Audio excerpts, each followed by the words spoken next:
Hello दोस्तों, मैं हूं सुमित। स्वागत करता हूं आप सभी का मेरे चैनल लेंडर्स 247 पे। तो दोस्तों, आज के इस वीडियो में बताने वाला हूं आपको कि अगर आपने किसी भी लोन से माफ कीजिएगा, किसी भी ऐप से अगर आपने लोन लिया है और अगर आप रीपेमेंट नहीं कर पा रहे हैं तो क्या कुछ प्रॉब्लम होगी। क्या लोन कंपनी आपके घर तक आएगी? क्योंकि बहुत बार कमेंट सेक्शन में या फिर टेलीग्राम चैनल पर मुझे एक क्वेरी पूछी जाती है कि क्या लोन कंपनी हमारे घर तक आएगी या फिर कॉन्टैक्ट लिस्ट पे कॉल करेगी या फिर हमारे खिलाफ कोई लीगल नोटिस इशू करेगी।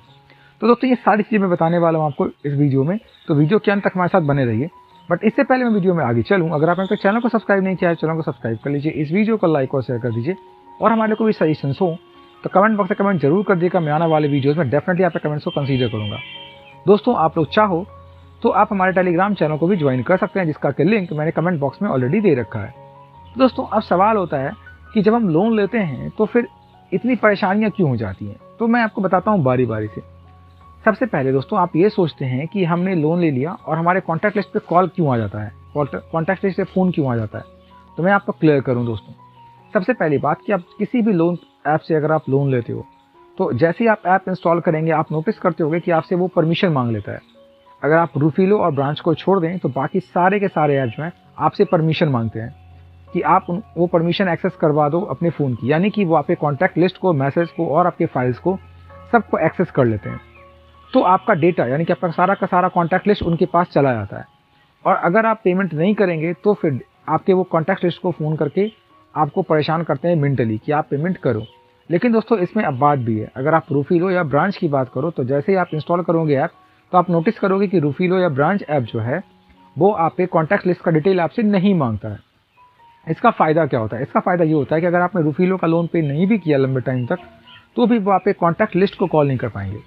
हालांकि आरबीआई के गाइडलाइन के अकॉर्डिंग कोई भी एनबीएफसी अपने यूजर्स को इस तरह से मेंटल हैरेस नहीं कर सकती है। उनके कॉन्टैक्ट लिस्ट से फ़ोन करके उनको परेशान नहीं कर सकती है। अगर आपने लोन नहीं दिया है तो आपके सिविल को जरूर वो इम्पैक्ट करेगा, बट वो आपको कॉल नहीं कर सकते। लेकिन ये जो लोन ऐप्स हैं दोस्तों, ये पूरी तरीके से एनबीएफसी तो है ही नहीं, ये किसी और एनबीएफसी से अटैच्ड होते हैं, जुड़े हुए होते हैं। इसीलिए ये आपको कॉल करते हैं और आप परेशान हो जाते हो। ऐसे बहुत सारे लोन ऐप हैं जो आपको परेशान करते हैं, जैसे स्लाइस हो गए या फिर लेजी पे हो गया या फिर स्टैशफिन हो गए। तो ऐसे बहुत सारे ऐप हैं जो आपको परेशान भी करते हैं दोस्तों। तो हमें करना क्या चाहिए और मतलब इनसे बच कह सकते हैं, अवॉइड कैसे कर सकते हैं। सबसे पहली बात तो जो सबसे आसान है वो ये कि अगर आप लोन लेते हैं तो टाइम पे रीपेमेंट कर दो, तो फिर आपको कोई टेंशन ही नहीं है। दूसरा कि अगर आप रीपेमेंट नहीं भी कर पाते हैं तो आप इनको कांटेक्ट करके इनसे लोन का सेटलमेंट कर सकते हैं। मान लीजिए कि आपके पास पूरे पैसे नहीं है, आपके पास कुछ ही पैसा है, तो आप सेटलमेंट फिर भी लोन का कर सकते हैं। मैंने खुद में ही एक बार लोन का सेटलमेंट दोस्तों कर रखा है। तो आप लोन का सेटलमेंट कर सकते हैं। वो आपकी प्रोसेसिंग फी जो है उसको छोड़कर जो पेमेंट आपको मिला है वो पेमेंट भी आप उनको लौटा देंगे तो लोन का सेटलमेंट दोस्तों हो जाता है। ये तो खैर लीगल तरीका है।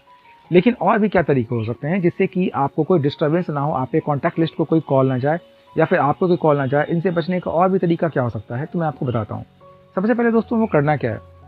मान लीजिए किसी ऐप से आप लोन लेते हैं तो आप ये चाहते हो कि आपका डिटेल उनके पास ना जाए। तो देखो दोस्तों, ये बहुत इम्पैक्ट करेगा कि नहीं करेगा मुझे नहीं पता, बट आप सबसे पहले जिस भी ऐप का आपका लोन ओवरड्यू हो रहा है उस ऐप को आप यूनी इंस्टॉल करो। जब आप उसको यूनी इंस्टॉल कर देते हैं तो आपका डेटा आगे का, यानी कि फर्दर डेटा जो है उनके पास स्टोर नहीं होता। वहीं तक का डेटा होता है जितना पहले से था, उससे आगे का डेटा वहाँ स्टोर नहीं होता है। तब तक का डेटा होगा जब तक आपने लोन लिया है, उसके आगे का डेटा उनके पास जाएगा नहीं। तो ये एक बेनिफिट हो जाएगी। दूसरा कि आप अक्सर डरते रहते हैं कि कोई पुलिस कंप्लेन होगी या कोई लीगल नोटिस आएगा। तो दोस्तों, मैं यहाँ पे क्लियर कर दूं कि कोई भी पुलिस कंप्लेन नहीं होता। इवन आप खुद आगे से लोन कंपनीज के मतलब खिलाफ पुलिस कंप्लेन कर सकते हैं अगर वो आपको मेंटल टॉर्चर करते हैं, तो मेंटल हैरेसमेंट आपका करते हैं तो कोई पुलिस कंप्लेन नहीं होती। बात है लीगल नोटिस की। तो दोस्तों, लीगल नोटिस भी आपको जो ये लोन ऐप जो है वो लोन देती ही कितने की है, 1000, 2000, 4000, 5000। तो क्या आपको लगता है कि इतने के लिए इनके एजेंट आपके घर तक आएंगे? जैसे आज ही टेलीग्राम चैनल पे आप में से किसी एक का क्वेरी था कि क्या ये लोग घर तक आएंगे। दोस्तों, स्लाइस ऐप जो है आपको 1500 रुपया ही दिया है। क्या आपको लगता है कि उस 1500 की रिकवरी के लिए ये अपना 5000 रुपया खर्च करके आपके घर तक आएंगे? वो बिल्कुल भी नहीं। तो आपके घर तक वो नहीं आते, बस आपको डराते हैं। और डराने के लिए करते क्या है, सबसे सॉफ्ट तरीका है इनका कि ये आपके कॉन्टैक्ट लिस्ट को कॉल करते हैं, क्योंकि उनको पता है कि अगर ये आपके रिलेटिव को परेशान करेंगे तो वो आपको खुद ही तंग करेंगे पेमेंट देने के लिए, और आप दोगे ही। सबसे सॉफ्ट तरीका होता है, सबसे अच्छा तरीका है इनके लिए। इसीलिए याद रहे आपको कि आपको डरने की जरूरत नहीं है। हाँ, लेकिन अगर आपने लोन लिया है तो आपको रिपेमेंट तो खैर करना ही है और आप रिपेमेंट कर भी देना चाहिए आपको, लेकिन डरने की ज़रूरत नहीं है। सबसे ज़्यादा इम्पैक्ट जहाँ पे पड़ सकता है दोस्तों कि अगर आपने एनबीएफसी से लोन लिया है तो आपके सिविल स्कोर जो है वो थोड़े से डाउनवर्ड जा सकते हैं, डाउनवर्ड हो जाएगा, वो थोड़ा सा डिक्लाइन उसमें ज़रूर आएगा। तो इसका ध्यान रखने की आपको विशेष ज़रूरत है। लेकिन बाद बाकी उसके अलावा आपको डरने की ज़रूरत नहीं है कि आपके यहाँ पे कोई पुलिस आएगी या फिर कोई लीगल नोटिस आपके खिलाफ इशू हो जाएगा, ऐसा कुछ भी नहीं होने वाला। हाँ, अगर आपने लोन लिया है और आप पेमेंट ना कर पाए तो मे भी शायद ऐसे जो छोटे ऐप हैं ये शायद आपके कॉन्टैक्ट डिटेल को यानी कि कॉन्टैक्ट लिस्ट को शायद कॉल कर सकते हैं, तो ये मुमकिन है, लेकिन इसके अलावा और कुछ भी मुमकिन नहीं है।